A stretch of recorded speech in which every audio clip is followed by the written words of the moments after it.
reiniciar as reuniões. Eu acho que antes de setembro, outubro, não vai ter muita expectativa, não. Eu vou me reunir quando eu estiver vacinado com médicos que já foram vacinados também.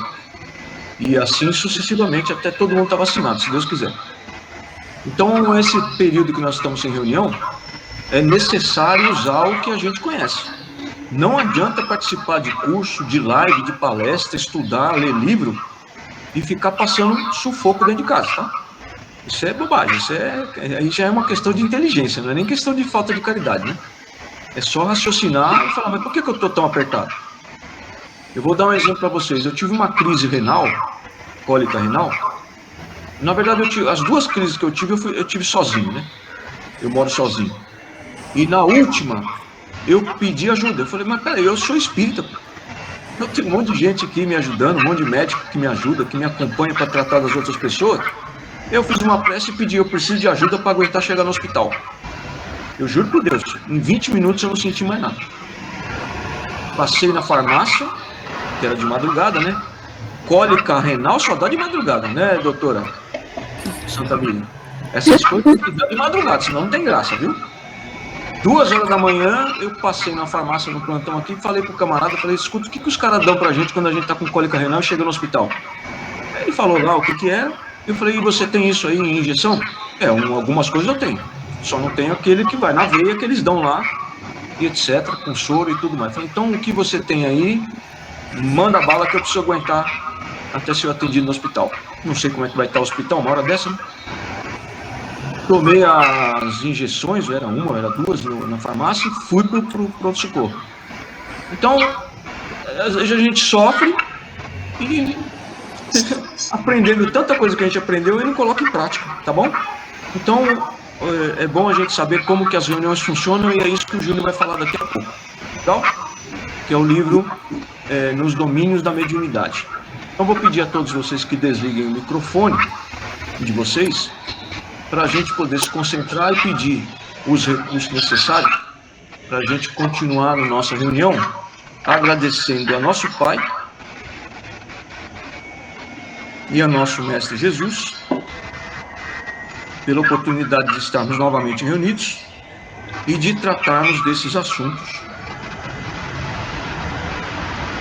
para uma vida mais equilibrada, tanto quanto possível, da mediunidade nestas questões que estamos enfrentando com a suspensão das reuniões prático-mediúnicas.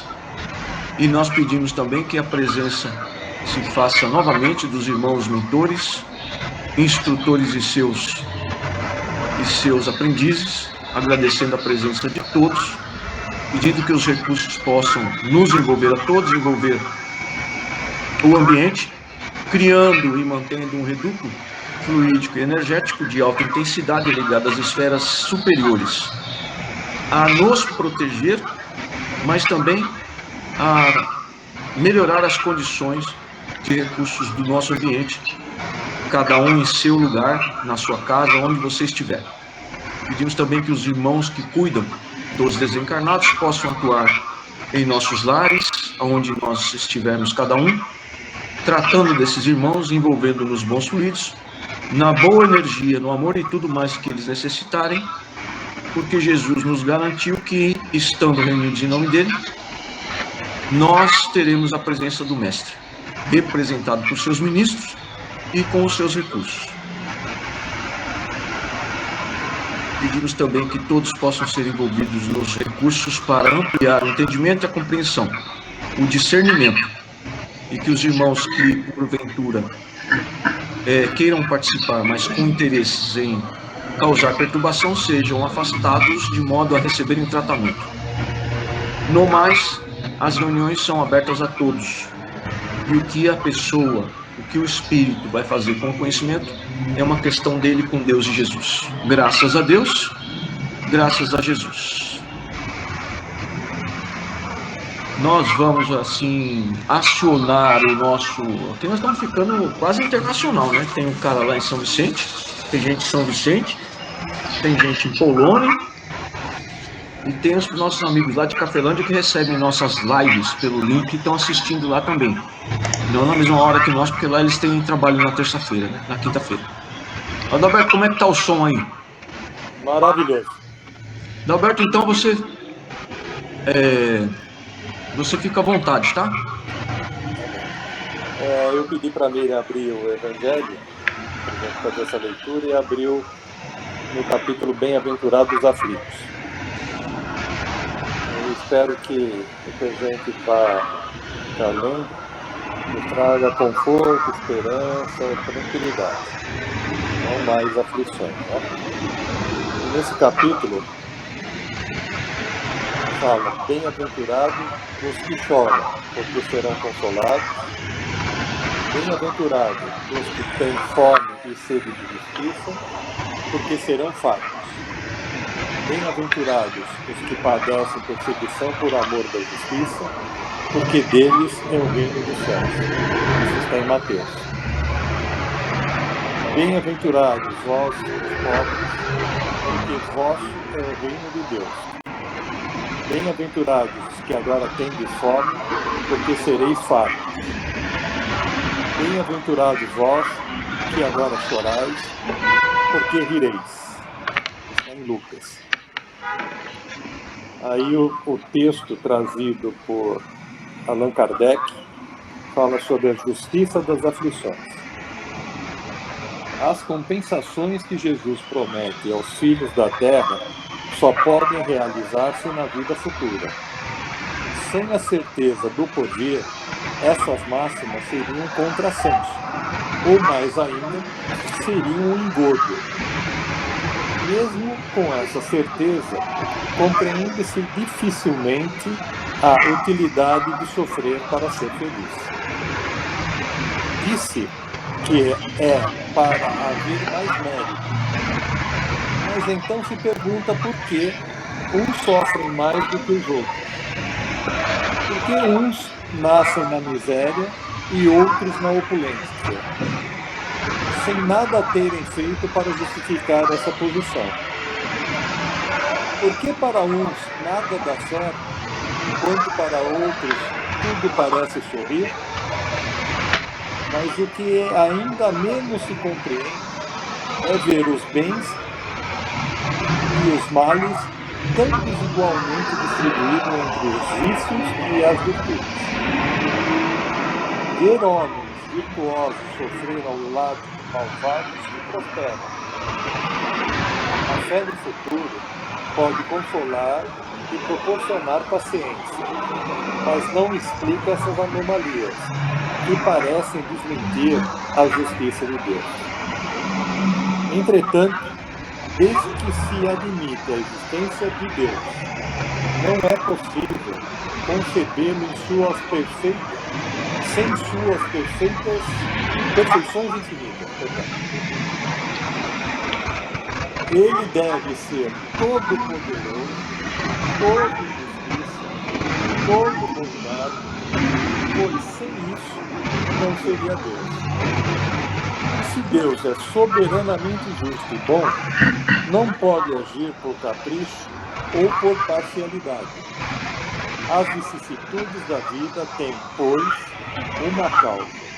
E como Deus é justo, essa causa deve ser justa.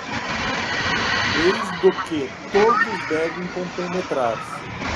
Deus encaminhou os homens na compreensão dessa causa pelos ensinamentos de Jesus.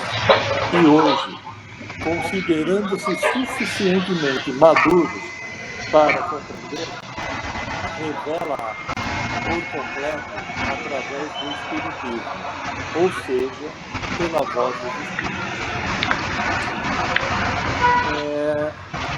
Para nós espíritas, né, talvez seja um pouco mais fácil entender porque a gente passa por tantas aflições durante as nossas encarnações, né? A gente fala sempre do planeta de provas e expiações. Aqui nós estamos para superar provas que a gente aceitou, às vezes até pediu para passar, para a gente poder ter um aprendizado com isso. E as outras são consequências de algumas coisas que a gente devia ter feito melhor aproveitamento e não fez.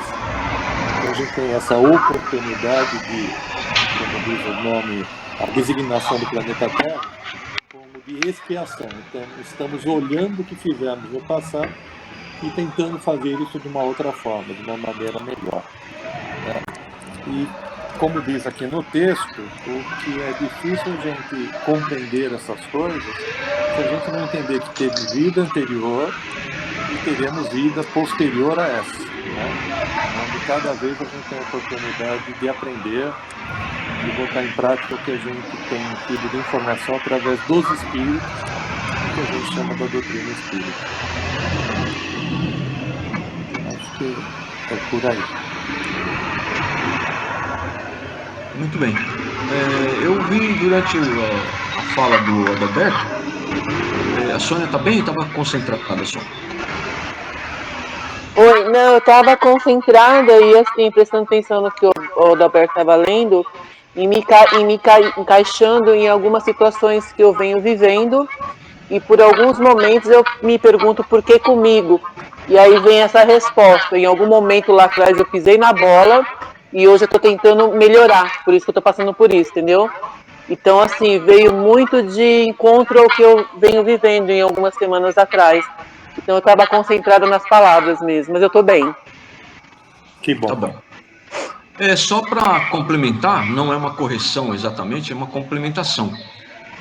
A palavra expiação, no sentido da Terra ser uma terra de provas e expiações, a expiação não é você verificar o que você fez, tá? É você compensar o que você fez. É uma forma de você pagar, ajustar aquelas engrenagens que a gente sempre fala, porque quando a gente faz alguma coisa errada, nós mexemos nas engrenagens do planeta, nas engrenagens do universo. O universo ele foi feito perfeitamente, tá? Não tem erro no universo. Ele funciona como se fosse assim um relógio suíço 1 zilhão de vezes melhor. Quando a gente faz alguma coisa errada, nós causamos um problema nessas engrenagens e nós temos que consertar. Então, quando você vem para uma Terra, para um planeta, aliás, para uma Terra que é de provas e expiações, você vem para compensar, para consertar aquilo que você fez de errado, tá bom? Esse é o sentido da expiação. Tem muita gente que acha que a prova é um sofrimento e a expiação também é um sofrimento. Porque se você matou alguém, você obrigatoriamente vai ter que ser assassinado. Não é assim que funciona, tá? Isso não seria justo, não seria justiça de Deus, seria uma justiça humana, que aqui na Terra tem muitos países, né? Até tem estados dentro de um país que tem a lei toda diferente do outro estado. E o cara que mata é levado para a cadeira elétrica. Então isso não é justiça divina. A justiça divina diz o seguinte: você matou, tá? Então você vai para a Terra e você vai tentar consertar isso, fazendo o bem. Então você pode, por exemplo, virar um médico e salvar 10 vidas. E você nem sabe que você matou um no passado, porque quando você está encarnado você não lembra. Então você tem várias ferramentas do mecanismo de justiça divina para consertar o que você fez de errado. Então não necessariamente quem matou tem que morrer assassinado. Pode acontecer, se você não fizer nada para compensar aquilo e reencarnar cuidando só do seu nariz, né? No sentido egoísta, e porque você tem um passado no seu espírito que lhe remonta, lhe faz de vez em quando pensar em matar, talvez você até mate de novo, ou até você fique com vontade de matar. Bom, quem tem vontade de matar não vai salvar a vida de ninguém. Então provavelmente pode ser que depois que tiver esgotado o seu tempo de compensar, é possível, tá, que alguém o mate, mas isso não é uma regra, não é uma regra fixa, tá? A pessoa que acha que encarnou, por exemplo, reencarnou, por exemplo, e nasceu para ser pobre, ele não conhece a justiça divina. Um monte de gente que nasceu pobre, na favela, no meio de bandido, os irmãos são tudo ladrão, assassino, vagabundo, e o cara se torna advogado. Alguém ia falar alguma coisa, eu acho. Não? Então ninguém está aqui predestinado tá? A reencarnar e estava programado que você vai ser pobre. Não, tá programado que você vai reencarnar numa família humilde e pobre. O que você vai fazer do resto da sua vida é você que decide. Se você não quiser, não tiver vontade de estudar, não tiver vontade de trabalhar, não tiver vontade de sacudir essa poeira que está aí e ver a vida por um outro ângulo e tentar coisas diferentes, porque as que você está fazendo, do modo que está fazendo, não está dando resultado, você vai continuar pobre. Tá? Vai continuar do mesmo jeito. E não é um ou dois, tá? Casos, são milhares. Eu conheço uma dezena de pessoas que nasceu pobre nesse sentido, né? E saiu da pobreza estudando e trabalhando muito. E graças a Deus também entendeu que o passado de pobreza faz com que o espírito dele queira ajudar os mais necessitados. Então ele também tem uma obrigação aí de melhorar moralmente. É isso aí que eu tinha para falar sobre a expiação. Tudo bem? Alguém mais? Tudo certinho? Então tá bom. Nós vamos passar então a palavra, olha que coisa linda, nós vamos passar a palavra para o Júnior, Fuad Aidar Júnior. Júnior, tá ligado aí o microfone? Tá ligado sim, gente. Boa noite mais uma vez. Boa noite, meu jovem. Eu queria saber se tá todo mundo ouvindo bem, se a minha voz tá clara, tá nítida, Tá legal. positivo, um joinha. Para mim tá. Então tá bom. Bom, quero agradecer a todos pela presença, também agradecer o Hélio por ter me convidado a expor o tema da noite de hoje, que na verdade é um capítulo do livro Nos Domínios da Mediunidade, de André Luiz. Você não me agradece não, porque eu estou explorando você e o Adalberto, que é para eu ficar mais sossegado. Então, capítulo 16, tá, do livro Nos Domínios da Mediunidade. E bom, todo mundo que está aqui presente hoje tem contato com o Espiritismo, assim, pelo menos há algum tempo. E eu gostaria de saber quem ainda não assistiu o filme Nosso Lar. Levanta a mão, dá um joinha, dá um aceno, dá um sorriso. A Kátia não assistiu? Já ouviu falar em André Luiz, Kátia?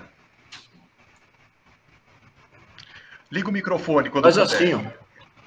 Liga o microfone. Pronto. Eu já ouvi falar e eu comecei a assistir, mas ainda não terminei. Então eu vou fazer assim uma Deu breve... Deu um problema no link do YouTube e parece que o filme foi removido. Tá, entendi. Então assim, eu vou fazer uma breve explicação sobre André Luiz antes de entrar no tema, tá? André Luiz, Tá bom. ele esteve aqui conosco há mais ou menos uns 100 anos, tá? Ele era de uma família abastada, de poder aquisitivo grande, eram ricos, e ele se formou na medicina e atuou com a medicina no Rio de Janeiro. Alguns dizem que ele foi Oswaldo Cruz, mas não se tem certeza de quem que ele foi realmente.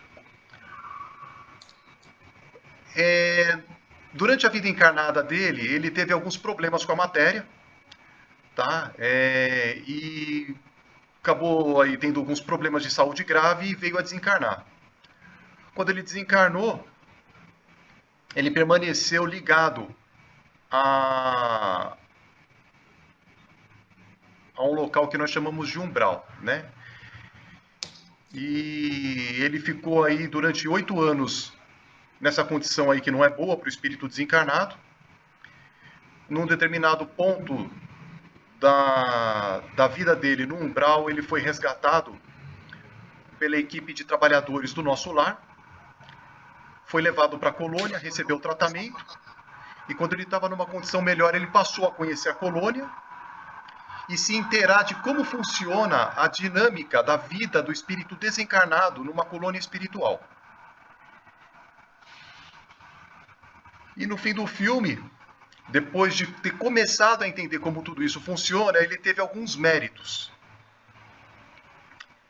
E um dos méritos foi dele auxiliar o nosso irmão Chico Xavier, aqui na Terra, a participar de psicografar livros que tratam sobre a vida no mundo espiritual. Então, André Luiz ele começou a ter, a partir de um determinado momento, começou a tomar conhecimento de como funcionam essas dinâmicas, como é que funciona a vida nas colônias, impostos socorristas que ficam entre a colônia espiritual e o planeta Terra. Depois começou a participar também de reuniões, como essas que nós fazemos mediúnicas aqui na Terra, no planeta, e como funcionam também os bastidores dessas reuniões, do ponto de vista, na visão do desencarnado, vendo tudo como funciona entre os instrutores e trabalhadores desencarnados que estão numa reunião mediúnica e os instrutores e trabalhadores encarnados que estão numa reunião. Tá? E eu vou cuidar hoje de tratar de uma parte desse tema, que é o que trata o capítulo 16 desse livro, Mandato Mediúnico. Em todos os livros do André Luiz, ele vem para ter o conhecimento, as experiências, acompanhado de um instrutor numa colônia que tem mais conhecimento, que já tem mais experiência, e normalmente vem acompanhado também de outros que estão aprendendo. Nós chamamos de aprendizes. Então, o instrutor, ele coordena os aprendizes, se desloca para os locais onde tem aí o aprendizado, onde tem o ensinamento, e eles vão aprendendo, eles vão recebendo orientação e conhecimento de como funciona tudo isso. Nesse livro, o instrutor, ele chama Aulus. E um dos dois aprendizes, além de André Luiz, o outro aprendiz, ele chama Hilário. Então, os três se deslocaram de nosso lar para a crosta terrestre, no Rio de Janeiro, e eles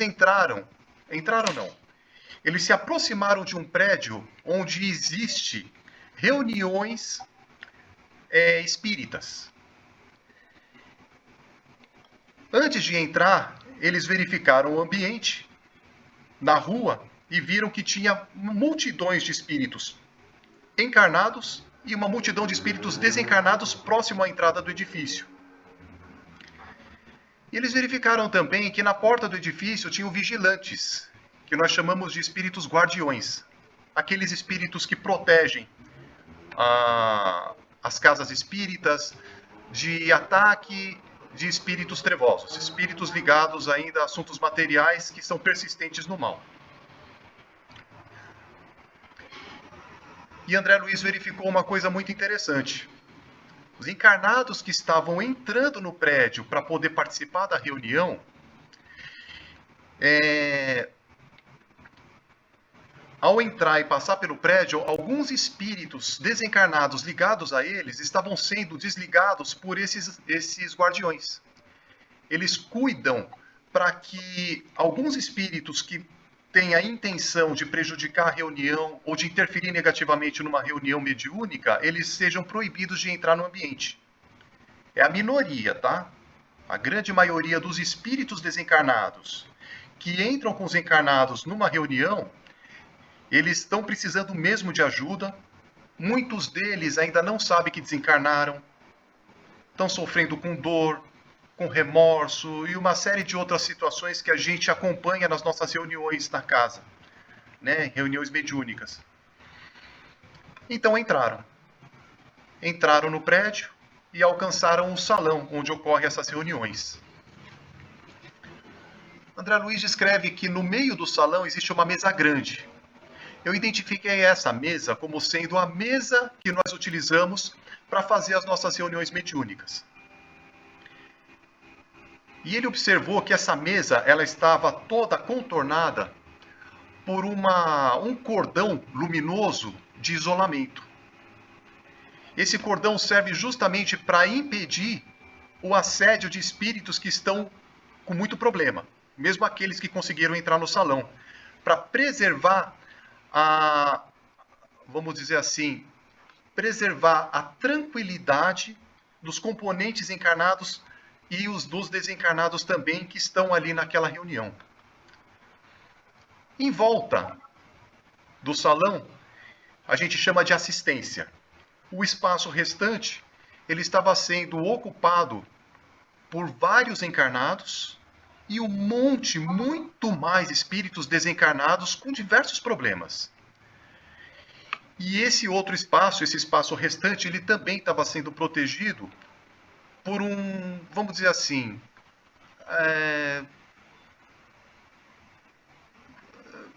protegido também pela emanação de recursos dos mentores e também dos recursos dos encarnados que já estavam na reunião para justamente proteger.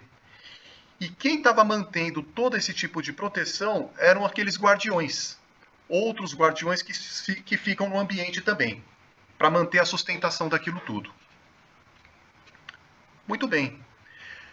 André Luiz observou também que no ambiente existem vários espíritos desencarnados trabalhadores, que eles já estavam reunidos, já estavam discutindo entre eles as práticas da reunião, como iam ser as dinâmicas, né? Porque eles se preparam, gente, eles se organizam de uma forma que a gente ainda não consegue entender totalmente como funciona. Eles são muito organizados. Eles sabem quando nós, encarnados, temos o horário das nossas reuniões, eles já se programam com antecedência, eles já envolvem o ambiente em recurso. Quando a gente inicia uma reunião mediúnica, o ambiente ele já está preparado pelos mentores. Cabe a nós prevermos tudo isso e tentarmos nos reunir com um pouco de antecedência também para colaborar com tudo isso. Porque todos os recursos dos mentores, que são bons, muitas vezes não são suficientes. Eu vou parar um pouco por causa do ruído aqui fora, tá? Eu já continuo.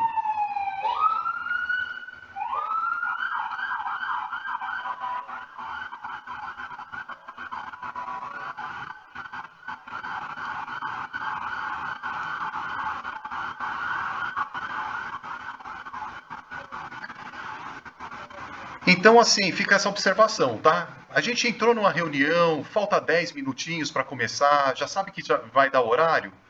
Vamos elevar o pensamento, fazer uma prece, tentar aí se sintonizar com as condições para a gente colaborar com toda essa proteção que já existe no ambiente. Bom, André Luiz observou também que não eram só os desencarnados trabalhadores que estavam reunidos para tratar da reunião. Uma médium chamada Ambrosina, ela já estava presente, encarnada, e ela estava tratando de atender a equipe da assistência, os encarnados que vêm para a reunião com um monte de problema familiar, diversas situações, e já vai conversando com as pessoas para poder aí já atender, verificar o que pode ser feito durante a reunião. Tá? E nesse meio tempo, como André Luiz e Hilário eram iniciantes nesse ambiente, Aulus, o instrutor, explicou para eles quem é Ambrosina.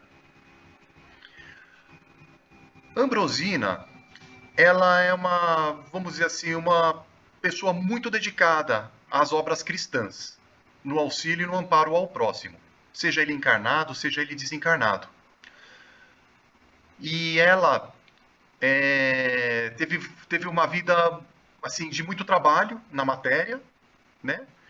De renúncia, não casou, não constituiu família, e ela tem assim uma condição diferenciada. Não é que ela é melhor do que ninguém, mas a forma como ela veio atuando durante a vida dela, há mais de 20 anos na prática mediúnica, ela teve muitos méritos durante todo esse tempo.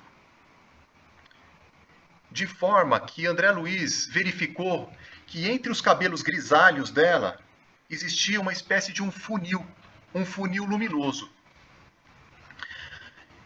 Esse funil, ele é um aparelho magnético que tem como objetivo aproximar e manter o contato dela com o mentor, que é o espírito protetor. O espírito protetor dela, no livro, ele é identificado como Gabriel. Então, é um recurso que foi dado para ela ter melhores condições de poder trabalhar mais tranquilamente. Eu vou explicar isso daqui a pouco, como é que isso funciona. De repente, Ambrosina, ela percebe mentalmente que no ambiente tinham dois espíritos que estavam ligados a uma situação de um crime. Estavam aí numa condição muito difícil, precisando de ajuda, e ela identificou eles pelo pensamento. Ela não se manifestou diretamente com esses espíritos. Mas como ela queria muito ajudá-los, como é de praxe dela, ela elevou o pensamento a Deus e a Jesus e pediu ajuda para os mentores da reunião. Porque ela já estava entrando na faixa vibratória deles, o que não é bom para o médium que precisa ajudar. Um dos mentores veio em direção a Ambrosina, respondendo mentalmente, pedindo para ela muita força, muita fé, para que ela não se desesperasse, para que ela enxergasse eles como espíritos sofredores que merecem o carinho e a atenção de todo mundo. Ela se tranquilizou e conseguiu seguir com a reunião. E, voltando a seguir com a reunião, ela voltou a atender os frequentadores da casa. Atendendo eles, verificando o que cada um precisa. E, nesse meio tempo, prometendo para os frequentadores atender eles no que fosse possível, chega Gabriel. Se aproxima dela Gabriel, que é o espírito protetor. E foi, vamos dizer assim, uma festa. Por quê? Porque Gabriel não estava sozinho. Ele veio acompanhado de vários trabalhadores que formam a equipe de desencarnados que trabalham nessas reuniões. Tem instrutores, tem socorristas, tem médicos, tem enfermeiros, professores. Tem uma série de espíritos que, quando estavam encarnados, eles tinham aí uma cultura e que, quando desencarnaram, eles tiveram ainda um acréscimo de entendimento para poder colaborar com esse tipo de atividade. André Luiz ficou muito feliz, radiante, ele, Hilário, por ter sido apresentado a esses novos amigos. Aulus, o instrutor que já conhecia todos, apresentou a eles. Todos se cumprimentaram, se abraçaram. E Hilário teve uma dúvida. E perguntou para Aulus, mas quem são esses espíritos que eu vejo que eles são todos iluminados? Percebo que a mesa, o foco de luz é tão grande que nenhum espírito desencarnado consegue interferir, muito embora os encarnados da assistência estejam sob influência deles, estejam atrapalhados, parece que eles são intocáveis. O que acontece? São espíritos puros? Já alcançaram condições de espíritos puros como Jesus? Trabalham com Jesus em outras esferas? Aí veio a explicação de Aulus. Eles estão muito distantes de estar nessa condição. Muito embora eles estejam ainda, sejam imperfeitos, são espíritos que durante muito tempo lutaram para melhorar. Despertaram, tiveram entendimento sobre a necessidade da gente ajudar o próximo, foram adquirindo conhecimento pelo estudo e pela boa vontade de servir. E hoje eles são servidores de Deus e de Jesus nesse tipo de reunião.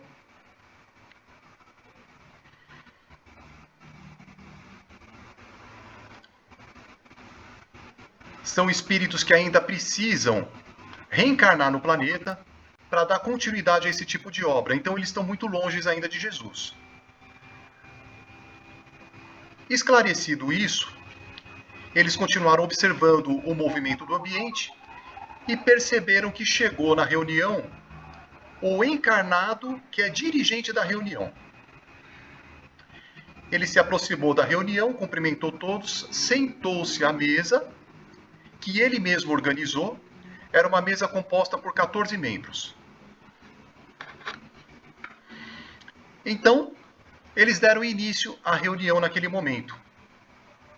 Gabriel se aproximou de Ambrosina, a sua tutelada, aplicando passes nela para que ela tivesse melhores condições de tranquilidade para poder estar atuando na mediunidade.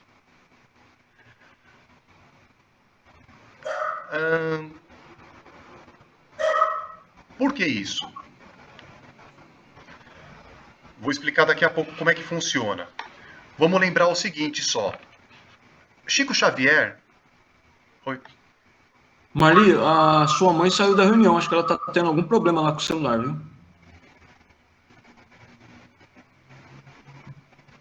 Tá, eu vou lá ver.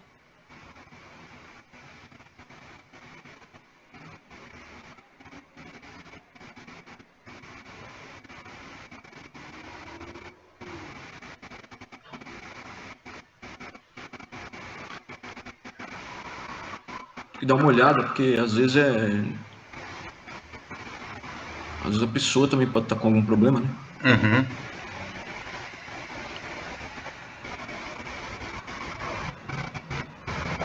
Gente, eu tô indo muito rápido no assunto, tá indo bem. Alguém tá tendo alguma dificuldade? Levanta o dedo, se quiser nesse meio tempo falar alguma coisa, pode acionar o microfone. Não, Júnior, tá tudo bem. Tá tudo bem. Minha mãe voltou a participar. Procura verificar no capítulo o que acontece com os médiuns. É, isso mesmo. É isso que eu vou falar. Vamos lá. Vamos lá, então é o seguinte. Ela recebe os passes do mentor, senta-se à mesa e logo em seguida o instrutor encarnado, ele inicia a reunião com a prece de abertura. Fez a prece de abertura e logo em seguida ele selecionou um tema do Evangelho para ler. E ele recebeu a ajuda do Gabriel para poder escolher o tema do Evangelho. Ele foi orientado espiritualmente a fazer essa escolha. E caiu no tema que fala sobre a paciência. E enquanto era lido o tema sobre a paciência, vários espíritos desencarnados em situações difíceis entraram em desespero e começaram a se aproximar da mesa. E nisso, os instrutores espirituais que cuidam da reunião começaram a passar informações para eles que eram justamente informações do tema que estava sendo lido. Então, muitos grupos de espíritos, cada um numa situação diferente, remorso, arrependimento, perda de esperança, fé, eram auxiliados por esses trabalhadores, sim, com comentários de conforto, de estímulo, né, de motivação, e eles foram recebendo tratamento durante o Evangelho. É uma grande quantidade de espíritos que recebe esse tipo de recurso. Inclusive, gente, uma outra informação que é importante. André Luiz observou que no meio dessa multidão de desencarnados tinham espíritos perseguidores que estavam ligados a outros espíritos que, por influência e magnetismo, eles entravam no sono. Causava sono, que é justamente para que eles perdessem um conteúdo que é importante para o nosso aprendizado. Então, assim, é muito importante a gente observar que mesmo numa reunião mediúnica nós estamos sujeitos à influência desses espíritos que fazem com que a gente perca a concentração, perca o foco, comece a pensar em assuntos totalmente fora da reunião, sono e uma série de outras coisas que é justamente para a gente ficar na ignorância, tá? Então isso daí é uma questão para a gente assim observar, tá? Agora vem a questão da mediunidade. Ambrosina, ela tinha recursos mediúnicos de psicografia, inclusive essa reunião ela atua como médium psicógrafa, tá? Mas ela tinha outros recursos de mediunidade, como por exemplo visão, audição. Só a gente fazendo uma comparação. Chico Xavier, por exemplo. Chico Xavier, ele psicografava, mas também ele tinha mediunidade de psicofonia. Os espíritos envolviam ele e dava comunicação. E o que acontecia nessa reunião do livro? Ela precisava de muita ajuda para que a atividade de psicografia dela não fosse interferida pelos espíritos que estavam precisando de ajuda. porque como ela tinha muita vontade de ajudar, ela era vista como um foco de luz. E os espíritos que precisavam de ajuda acabavam se aproximando dela. Então, o que aconteceu? Os encarnados da reunião, eles anotavam nomes em tiras de papel, como um livro que a gente assina antes de entrar numa casa espírita, para colocar o nome das pessoas a quem a gente quer ajudar, né? Nesse caso, eram tiras de papel com o nome das pessoas que estavam precisando de ajuda. O que aconteceu? Foi feita uma movimentação de recurso entre ela, a médium, e o espírito dela, o mentor, o espírito Gabriel. Houve aí André Luiz descreve que é como se fosse uma movimentação de recursos de tom azul que estava ligando os dois, tanto ela, ligando ela mais próxima ao mentor. Esses recursos, eles eram utilizados para que esses espíritos eles recebessem um outro tipo de ajuda. Então, foi criado ali na reunião uma espécie de um espelho fluídico. Como é que funciona? Por meio desse espelho, todos os trabalhadores, alguns trabalhadores da reunião, eles conseguiam mentalizar os espíritos que estavam com aquele tipo de problema, e muitos deles se deslocavam até diversas regiões do planeta para poder conseguir reunir esses espíritos e conseguir tratar eles à distância, pelo espelho. Então, é um espelho que reflete a situação do perispírito da pessoa, seja ela encarnada ou seja ela desencarnada. Eles conseguem identificar e mostrar no espelho como se todo mundo estivesse ali. E eles conseguem, à distância, tratar, passar orientação, dar conselho e um monte de outras situações para cuidar desses irmãos. Chega uma hora em que André Luiz, Hilário, ele pergunta sobre essa faixa de luz azul.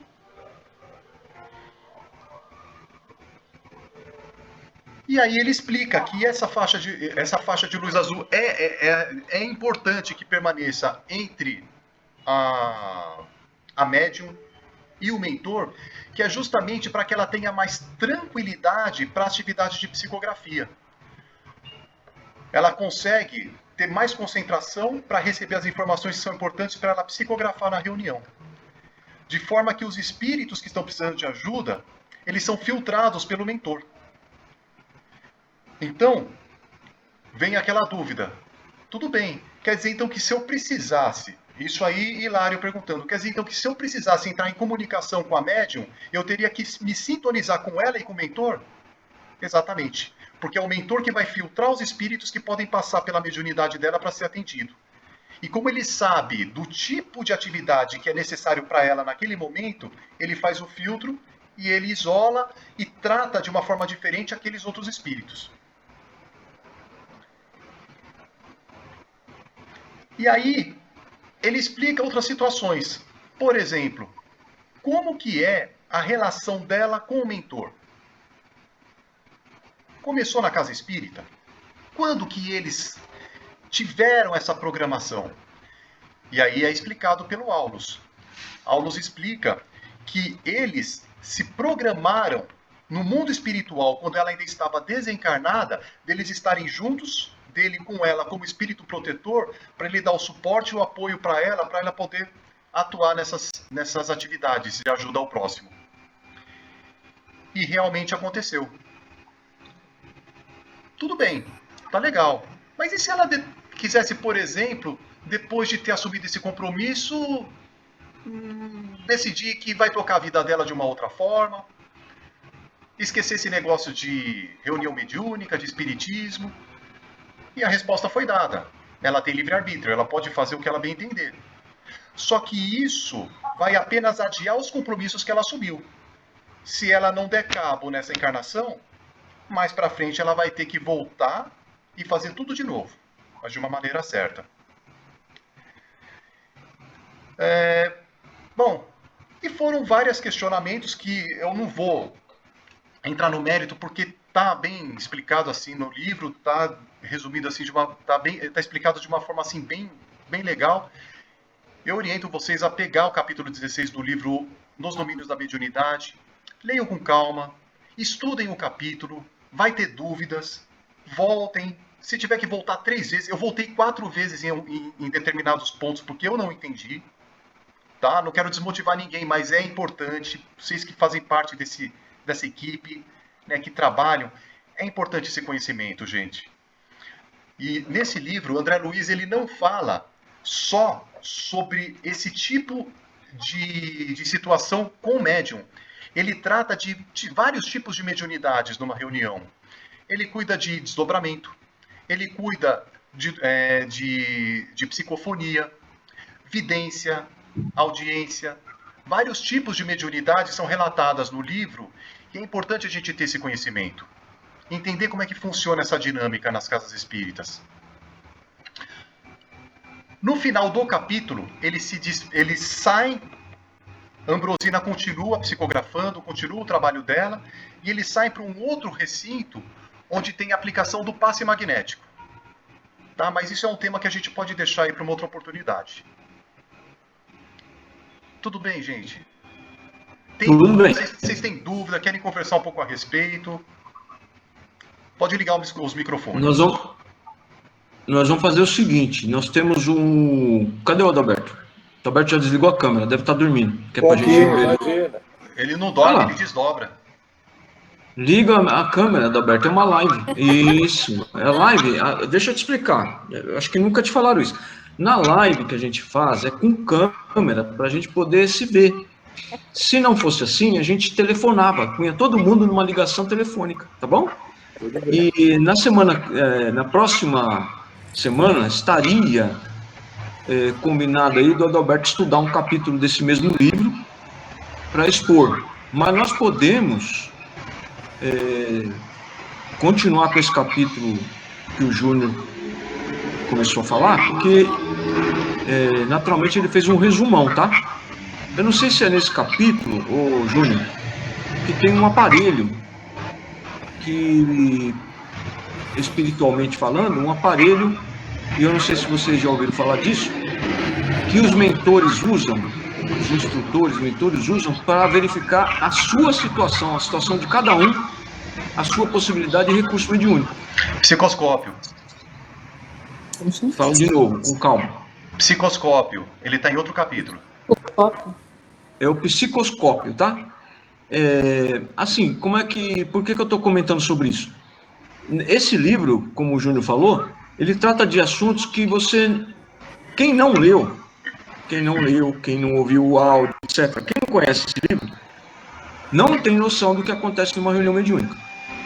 A não ser que você consiga, com a sua visão espiritual, que tecnicamente é visão espiritual, mas é popularmente chamada de evidência, a não ser que você consiga trabalhar na reunião mediúnica e ainda por cima ver tudo que acontece à sua volta, o que é muito difícil. A visão mediúnica, a vidência, ela funciona com foco, tá? Então você pode, o doutrinador ou o dirigente pode perguntar para o médium como estão as coisas com a pessoa que está atrás dele. Normalmente ele vai receber essa informação por outros meios, ela não vai ver o ambiente, tá? É raro encontrar um médium que sentado de frente para um outro lugar consiga ver o ambiente espiritual da pessoa encarnada que foi pedido para verificar. Porque normalmente a visão espiritual ela funciona para frente, tá? Ela vai funcionar mais ou menos como se você tivesse uma lanterna na mão, no meio do escuro, tá? Então você quer ir para aquele lado, você aponta para lá para você ver onde você vai. E você aponta para os lados, o médium tem que fazer igual a lanterna. Ele tem que virar para o lado que ele quer focar, que ele quer ver. Por quê? Porque a carne, o corpo de carne ainda causa um monte de problemas para o médium. Quando nós estamos desencarnados, quem já leu alguma coisa ali do Livro dos Espíritos, sabe que o espírito ele vê por todas as partes do perispírito dele. porque aí ele vai ter multiplicado as condições dele. Mas o médium com visão espiritual, ainda assim, como está na carne, né? Até porque não seria médium se não estivesse na carne, ele precisa focar com a visão espiritual. E esse psicoscópio, é isso? Psicoscópio. Esse psicoscópio, ele avalia os médiums, inclusive os que estão chegando agora na reunião, porque os mentores já sabem aqueles que ficarão, pelo menos por um tempo, que permanecerão naquela casa ou naquela reunião. Então eles avaliam as condições do médium em que ele pode contribuir para o grupo. E eles vão passar a explorar e ajudar o médium a desenvolver aquilo que seja mais necessário para o grupo, como, por exemplo, o médium que é psicofônico, ele pode, de repente, não dar mais nenhuma comunicação psicofônica e começar a avaliar as doenças do corpo de carne das pessoas, porque ele tem mais de um recurso. Então, eu tenho 4 psicofônicos na reunião, mas nenhum desses psicofônicos consegue olhar o corpo da pessoa encarnada que eu quero que ele olhe. Tá bom? Então, esse médium que eu acabei de falar, ele passa a não dar comunicação, não porque ele não pode, mas porque agora não é necessário. Nós precisamos de uma pessoa que veja o corpo humano da pessoa. Isso já aconteceu com a Sônia, com a Brandão, né?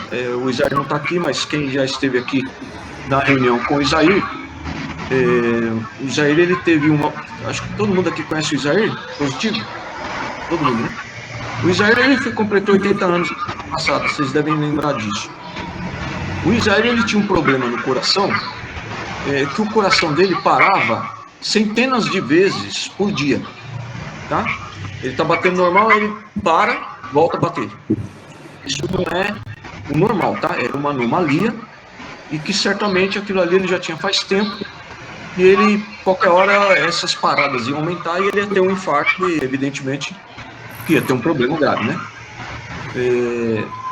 E com essa história, depois de algum tempo, numa determinada noite que veio essa condição, né, de termos na reunião as mediunidades necessárias para contribuir, né, com a ajuda, cada um dá um pouquinho, colabora um pouco e tratamos de alguns assuntos de saúde. E eu pedi para Brandão olhar o coração do Isair. E na hora que eu pedi, ela já balançou a cabeça e não queria olhar. Então ela já tinha visto. E nós tiramos de lá uma espécie de uma garra metálica que apertava o coração do Isair. Era uma instalação, evidentemente fluídica, espiritual, com carga material que, é lógico, né, ela causava um problema no corpo de carne. Nós desligamos o espírito daquela instalação, retiramos a instalação e tratamos do espírito na mediunidade. O Isair já tinha um medidor, ele tinha um aparelho, tá? Não sei como é que chama isso, mas ele tinha um medidor para ver essas funções, de quantas vezes o coração parou em 24 horas, porque depois ele apresentava isso para o médico que cuidava dele. E na próxima consulta que ele teve com o médico falou que já tinha tantos dias que ele não teve nenhuma parada. E ele está curado. Ele falou que... Ele fala do jeito que todo mundo fala, né? Que nós salvamos a vida dele. Então, nessa situação, pode ser que, se nós tivéssemos um outro médium para ver essas coisas, os outros só cuidariam de psicofonia. No dia, lá funcionou a própria médium que cuidou do espírito que fez a instalação, que na verdade não estava ali para matar, mas uma hora dessa ia acontecer. Ele queria que o exército sofresse. Já estava há anos com esse dispositivo instalado. Com a nossa, graças a Deus, com a ajuda que temos dos mentores, nós verificamos aquilo, percebemos um dispositivo instalado, e como é que a gente faz? E quando eu falo a gente, é eu, tá? Porque eu costumo falar no plural por causa do meu mentor. A gente não fala o que está vendo e pede para algum médium verificar aquilo ou aquele ponto.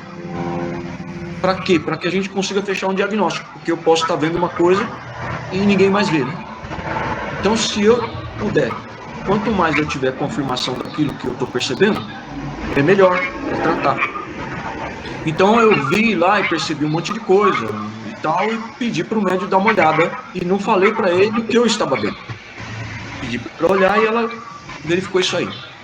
Era uma garra que prendia como aquelas máquinas que tem de sucata nos Estados Unidos, que pega os automóveis e joga no espremedor de carro lá. Era mais ou menos aquilo lá, pegando o coração do Isaí. Há anos e anos e anos que ele tinha isso. Ele nem se lembrava mais quanto tempo faz que ele tinha aquele troço. Tá?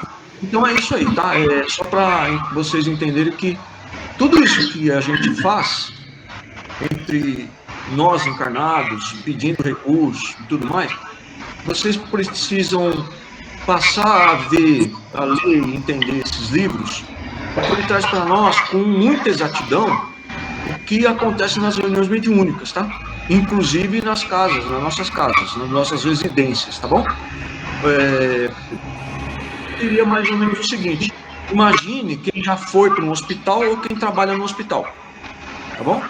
Quem trabalha em hospital, quem já foi em hospital, quem já foi socorrido, quem já passou por tratamento, você vai verificar que você entra, né? Tem a pessoa que vai te atender, que vai ter um segurança na porta, tem a pessoa que vai te atender no balcão, vai fazer um monte de perguntas, vai chamar mais não sei quem de enfermeiro para você pôr você na cadeira de roda ou deitar na maca. Então, entenda mais ou menos o seguinte: quantas pessoas trabalham naquela sua entrada no hospital? Tá? Imagine a quantidade de pessoas que estão trabalhando para atender uma pessoa que entra no hospital. É assim que funciona a reunião mediúnica, para você ter uma ideia razoável. Tá legal? É importante esses livros, tá? Esse livro, Nos Domínios da Mediunidade, esse que o Júnior mostrou, é uma das capas mais antigas, tá? Mas isso não importa. O que importa é que ele faz parte de uma coleção chamada A Vida no Mundo Espiritual. Ela é composta de 13 livros que inicia lá em Nosso Lar. E como eu já falei antes, mas vou lembrar para aqueles que não participaram, você lendo nesta sequência, como está na capa dos livros, na contracapa dos livros mais antigos dessa coleção, segue aquela ordem: Nosso Lar, Mensageiros, Missionários, etc, etc, etc. Você vai passar a acompanhar não só o trabalho do André Luiz, mas a evolução do trabalho dele. Você vai acompanhando com ele a evolução do conhecimento e do trabalho que ele tem. Com isso, você vai agregando sem dar saltos. Nós estamos colocando esse livro para expor, mas na verdade nós já fizemos aqui na casa ao vivo, em cores, muitos anos atrás, quando essa casa só era de estudo. Nós trabalhávamos em outra casa e aqui era só estudo. O Júnior já expôs um grande número de livros do André Luiz para nós. Eu tenho até as faixinhas ainda guardadas para quando a gente, quando quisermos voltar a essas exposições. Como é que vocês estão? Tudo certo? Tudo beleza? Dona Inês está joinha?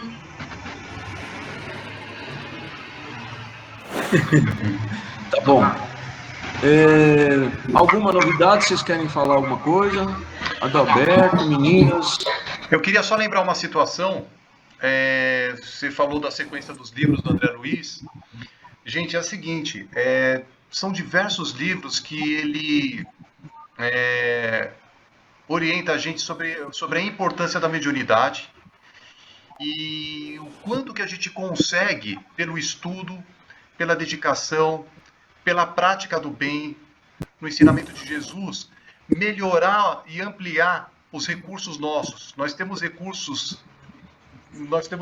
que nós podemos usá-los para fazer coisas que hoje a gente nem imagina como funcionam. Então, assim, conforme a gente vai estudando, entendendo como funciona tudo isso, o que é a mediunidade, como funciona, o que a gente pode fazer com ela, a gente faz coisas assim que na época de Jesus eram tidas como milagres. Tá? Então, assim, todos nós podemos. Não tem ninguém aqui que está participando dessa reunião que não possa. Todos podem acreditar. Então, o mandato mediúnico, nesse capítulo, ele fala sobre a missão do médium, tá? E no livro ele fala sobre outros detalhes que também são bem legais, bem importantes. Tá bom. Tudo certo aí, gente? Podemos encerrar? Como é que estão a Jalene? Tá com uma cara de sono. A Sônia também tá com cara de sono. É só sono mesmo? E assim, o meu coração disparou um pouco, depois parou, normalizou. Tá. Eu não tô com sono, não. É cara de velho mesmo, inchado. Não, minha filha, sua cara não tá inchada, você tá com o olho fechando. Não, mas é porque tá fechando mesmo, velho. Olha, tô ficando velho, vai criando pele, não quero pedir ninguém. Não venha com essa, não. Tá bom. É só para não tô chamando atenção, não. É para vocês prestarem atenção, porque o sono que o Júnior comentou não é só em reunião mediúnica, tá? É em live também, tá? Live, palestra, conversa, passe, tudo isso aí causa sono. Para nós não prestarmos atenção no negócio, não adquirimos conhecimento. Peraí, Janine, você está falando junto comigo, desliga aí. Para a gente não adquirir conhecimento, e se a gente não adquirir conhecimento, é igual quando você quer funcionar uma ferramenta, tá? Uma ferramenta elétrica. Se você não aprender a usar aquela ferramenta elétrica, é perigoso. Você vai usar uma maquita e vai cortar o braço fora. E a mediunidade é a mesma coisa, tá bom? Tudo certinho, gente? Uhum. Santa Miriam. Tudo bem. Tá bom.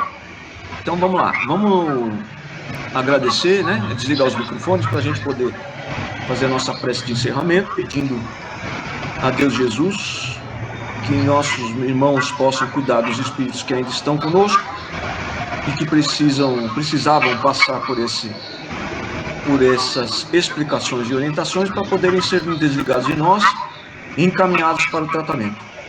Pedimos assim que os irmãos sejam todos desligados de nós, aonde nós estamos, sejam tratados todos os espíritos que estão em nossos lares, com os nossos familiares, que a nossa casa fique, por assim dizer, limpa, arejada e iluminada.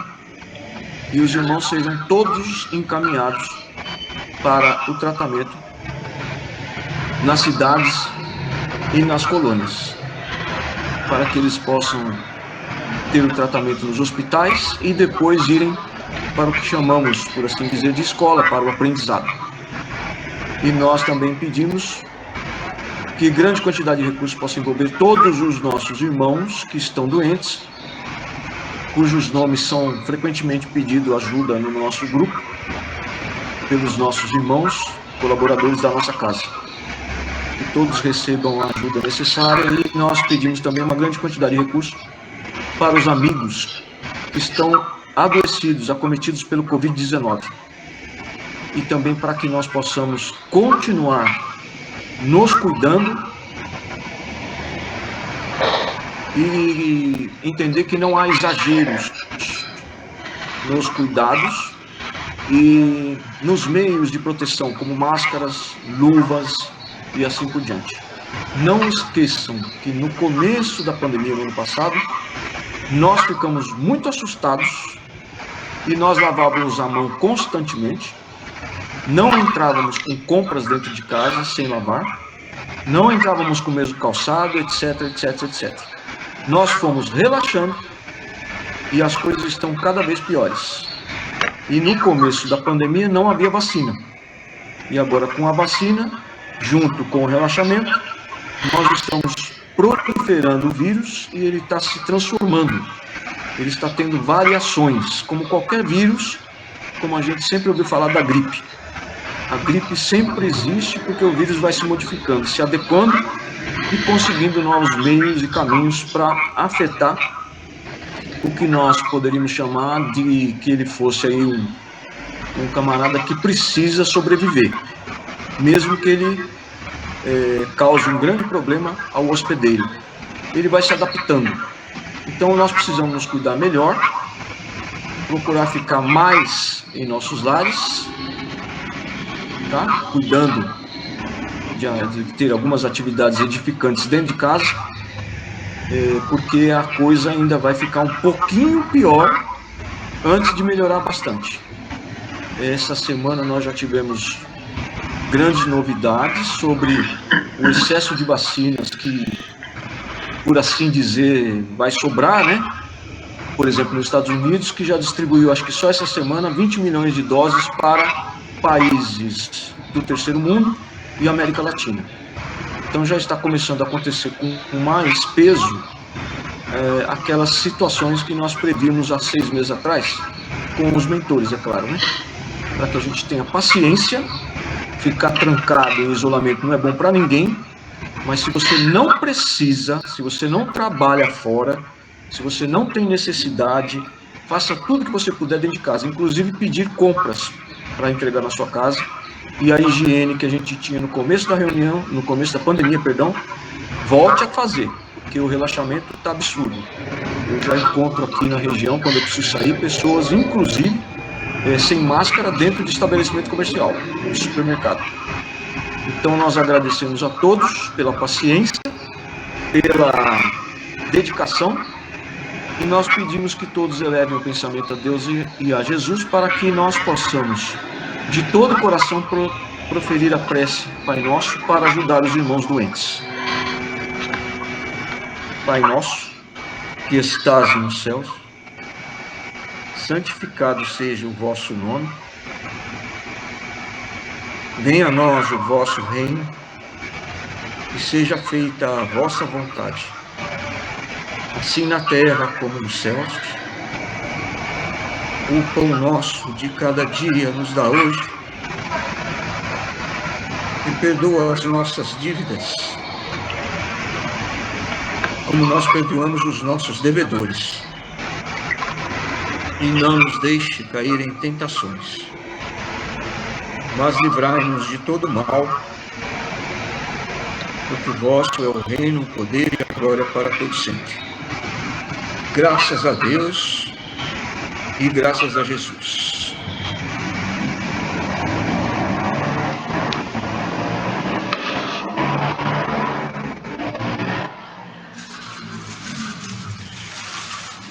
Estão todos bem aí? Senhor. Vamos ligar o microfone aí para a gente dar tchau. Quando o mentor me envolve, eu não consigo resistir não, tá? Principalmente por causa de tudo que está acontecendo aí, especialmente no Brasil, mas no planeta inteiro, né?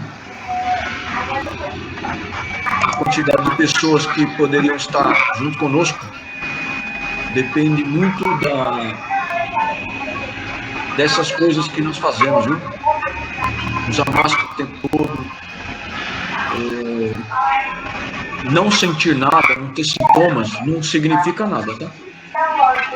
Significa muito pouco. O assintomático é o camarada que mais transmite o vírus, porque ele não sente nada, logo ele não vai fazer exame. Tem um monte, milhares e milhares e milhares de pessoas andando perto de você, entrando e saindo da sua casa, no Uber, no seu carro, etc., que está com o vírus, mas não sabe, não sente nada. E é transmissor, tá bom? Toma cuidado, viu? O vírus pode estar sem delírios, sem neuroses, sem pavor. É uma questão de conscientização. O vírus não tem conversa com ele, tá? Ele se hospeda onde a porta estiver aberta. É uma hospedaria gratuita que ele pega, ele entra mesmo e não quer conversa. Tome os cuidados necessários, mas não entre em parafuso, tá? Não entre em parafuso, não fique neurótico com as coisas, porque senão você vai acabar com outro tipo de doença e vai ter que ir para o hospital cuidar de um outro tipo de doença e provavelmente lá no hospital você vai pegar o vírus, tá bom? Obrigado, gente. Tchau, Clécia. Tchau, turma. Tchau, gente. Tchau, gente. Boa noite. Tchau, Dalberto. Obrigado.